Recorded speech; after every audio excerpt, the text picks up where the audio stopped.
Hi, my name's Barrett Nelson from On the Trail Creations in Fairbanks, Alaska, and today I'm going to show you 5 ways of applying Inktense pencils. They're really fun to use on fabric or paper. I'm going to use them on fabric in this video.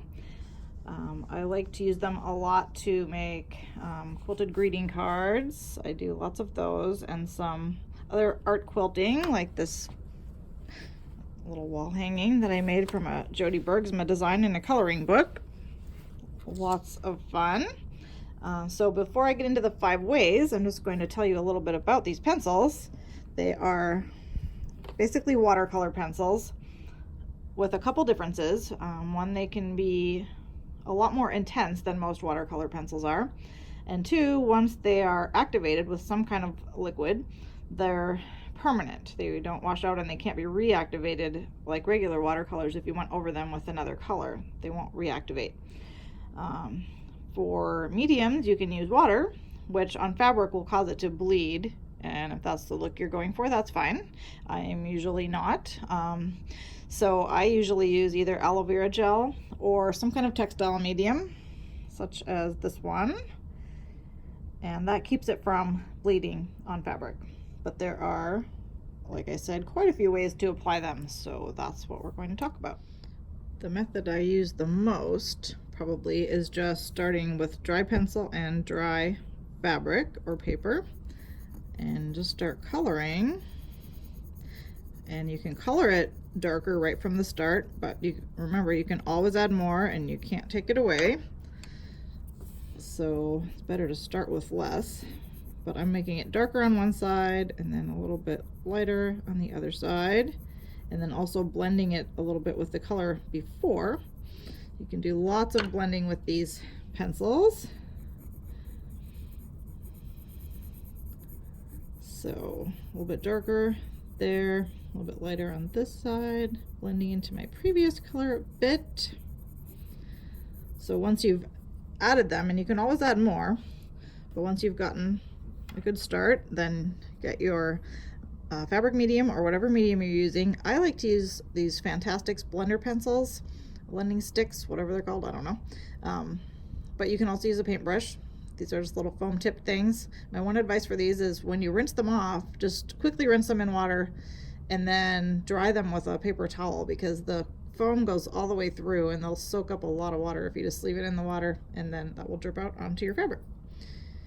So put a little bit of that on your medium, and this activates the pencils so you can see a little shadow there. It's getting a lot more intense right away, but it's staying darker on the side that I colored it darker and lighter. So this is probably the best way to get control and get really light colors if you want, and just have a lot of control over how light or dark they are. So that's the first way.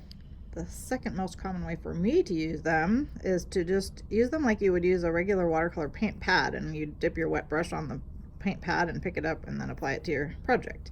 So I just dip a little bit, get a medium on there, and then rub it on the tip of my pencil, and then I can use it like paint. So I have 2 in my hand because I often will blend them right on the fly like that. And you can even mix them together completely and get a new color. Might be hard to tell in that, but yeah, you can mix them and get a new color when the pencils start getting really messy, which they do eventually. And if you have medium that dries on them, after they're dry, you can just sharpen them a little bit in the pencil sharpener and clean them up again. Number 3 is to dip your blender stick in the medium and get the fabric wet first. So just put the medium where you plan on coloring, and then color it with your pencil. This is pretty much always going to be really intense. So this would be a way, if you know you want it to be very dark and intense, just get your fabric wet. Works better on fabric than paper, but it can be done on paper also, just before you even start adding your Inktense. The fourth way is to dip your pencil right in the medium and start coloring. So it's already wet. You don't get a lot of mileage out of this. It uses it up pretty quickly. But if you're doing a small area that you want, this is possibly the most intense way. So as you can see, it's very dark and intense, but I do have to keep reloading my pencil so it doesn't hold very much. But that works, and that would be a really good way to do these little tiny dots on this fabric.